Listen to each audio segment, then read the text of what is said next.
রাজধানীর সরকারি ৭ কলেজকে একীভূত করে ঢাকা সেন্ট্রাল ইউনিভার্সিটি নামে নতুন প্রশাসনিক কাঠামোর প্রস্তাবকে প্রত্যাখ্যান করেছেন তিতুমীর কলেজের শিক্ষার্থীরা।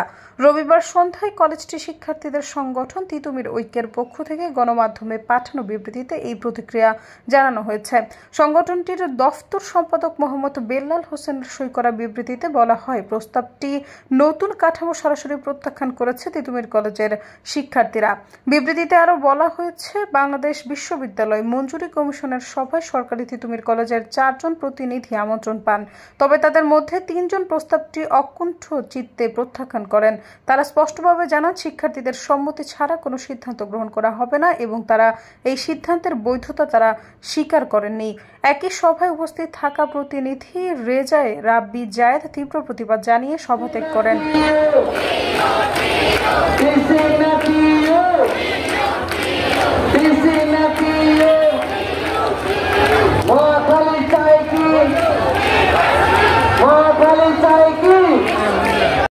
এবং শিক্ষার্থীদের ন্যায্য দাবির পক্ষে অবিচল থাকার ঘোষণা দেন।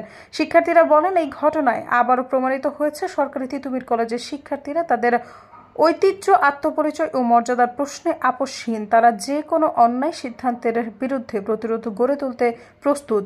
তিতুমীর কলেজের শিক্ষার্থীদের সংগঠন তিতুমীর ঐক্যের মিডিয়া উইং সদস্য ওয়াহিদ ইসলাম অনিক বলেন, তিতুমীর কলেজের শিক্ষার্থীরা ঢাকা সেন্ট্রাল ইউনিভার্সিটিতে যেতে আগ্রহী নয়। আমরা তিতুমীর কলেজকে স্বতন্ত্র বিশ্ববিদ্যালয় প্রতিষ্ঠার দাবিতে অনড় আছি। দাবি না মানলে আবারও কঠোর আন্দোলনে নামবে তিতুমীর শিক্ষার্থীরা।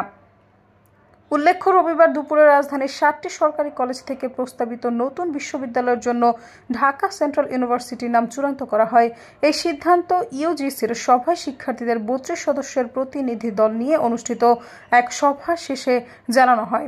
7 কলেজের মধ্যে রয়েছে ঢাকা কলেজ, ইডেন মহিলা কলেজ, বেগম বদরুন্নেসা সরকারি মহিলা কলেজ, কবি নজরুল সরকারি college, Shaheed Suhrawardy college, Mirpur Bangla college এবং সরকারি তিতুমীর কলেজ। সৈয়দা ফারিয়া, সমযোগ।